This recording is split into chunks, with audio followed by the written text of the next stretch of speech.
Hi, my name is Lois, and if you're one of my subscribers, you're already familiar with my time-lapse drawings done in Procreate. That's not the only kind of art I do. Sometimes I use AI art to work on coloring book or create SVG art, cut files. So today I'm going to show you how to use Vectornator, which is a vector-based art program. It's very much like Illustrator, except it's free. It creates vector art that can be used to scale up to any size. So there's two types of versions you could get. You could get the desktop version and the iPad version. Personally, I like the desktop version. Some people like the iPad version. You could use your Apple Pencil. But for me, I'm just more comfortable. I'm used to using Illustrator and Photoshop on a computer. So for me, this is more comfortable. Okay.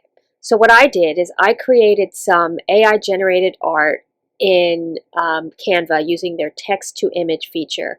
I was looking to create some coloring pages for children, and I decided to use an owl. So I asked for line art of a cute owl for a children's coloring page. So when you get the art, sometimes it's good, sometimes it's bad, but whatever, good or bad, it's never clear enough to use for like a coloring page or any other kind of art that you want to use it for. Now, I just opened this up in Vectornator. So this is the owl that I got, one of the images that I got from Canva. Now I'm going to zoom in, and you could see that even though this is a big size, because I always have mine a big size, you see how uncrisp those lines are. You can't really use this. It has to be cleaned up. It has to be clear and precise. It has to have clean lines. So I'm going to show you the easiest way in Vectornator to make line art that's scalable, to create vector lines. So first let me get it back to fit. Now I like to zoom out a little bit so it fits on the page. I like to have a lot of space around it so I have more places to work, more space to work. So the first thing you're going to do is you're going to go, once again, Vectornator is a free program. You should download it, get it on your computer or your iPad. It's fantastic. So right now we're going to go to the top selection tool with the pointer, which is the top arrow. And we're going to drag the whole thing around it, and we're going to select the whole image. Now, the auto trace feature will pop up. Now, you're going to see sketch here. Now, there's three different types. There's photography, sketch, and illustration. Illustration usually shows up if it's multicolor. Sketch usually shows up if it's black and white. If sketch does not show up, you want to make sure it's on sketch. Also, it will automatically, Vectornator will automatically detect which the complexity and contrast, what the percentages are better, and you could just go by that. If you have some thin lines and you want to make them thicker or whatever, you could play around with those buttons. But if you're just starting out, it's easy to just let them do it, let them figure it out for you. Then you're going to hit auto trace.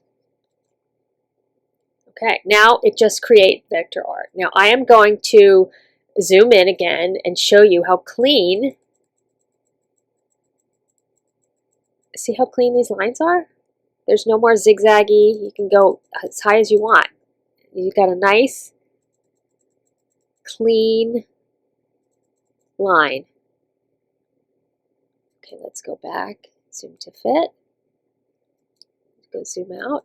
Now, Vectornator also always puts a white background automatically on it. Now, I don't like that because I'm usually using it as a transparency, because I might want to put something behind it. I might want to switch it to another art program to color it in. If you want to color it in yourself to make this for like a print on demand, a screen print top or whatever, use it with one of your Cricut or your Silhouette. For whatever reason, you could use Photoshop, or there's also a free version of a Photoshop-like program called Photop, but that'll be a lesson for another time. If you're interested in learning how to do that, please leave it in the comments below this video, and I'll see if I can make a video with some other programs that you could use that are free, and they're just like the more expensive programs. So what I like to do here is, it says go to the view at the top, and it says white background. I uncheck it, and then you'll see it is a transparency. So then all you want to do is you want to save it. So you have to go to File, Export. Don't go to Save, because it'll save it as eventually I like to save it as a Vectornator file as well, in case I need to go back to it at any time. But right now you're going to go to Export, and you're going to decide. Right now it's a PNG, so it'll be a transparent PNG. But you could also do as a JPEG, and that will give it a white background automatically, because JPEG always gives it a white background, or a PDF, or an SVG for cut files. But I like to save everything as a PNG.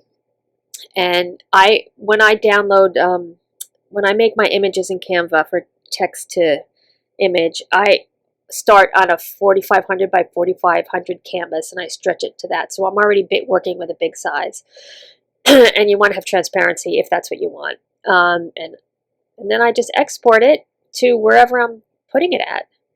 I'm saving it for wherever. And that's it. That's how easy it is. If I wasn't clear, if you'd like some more instruction, this is my first time doing this, so bear with me. I hope you learned something from this. If you'd like to see more tutorials on Vectornator, especially on ones where I am taking color images that I do text to image, and I want to clean them up and use them for whatever project I'm working on. Please let me know in the comments, and if you did like this and you found it helpful, feel free to subscribe and to like this video. Thank you.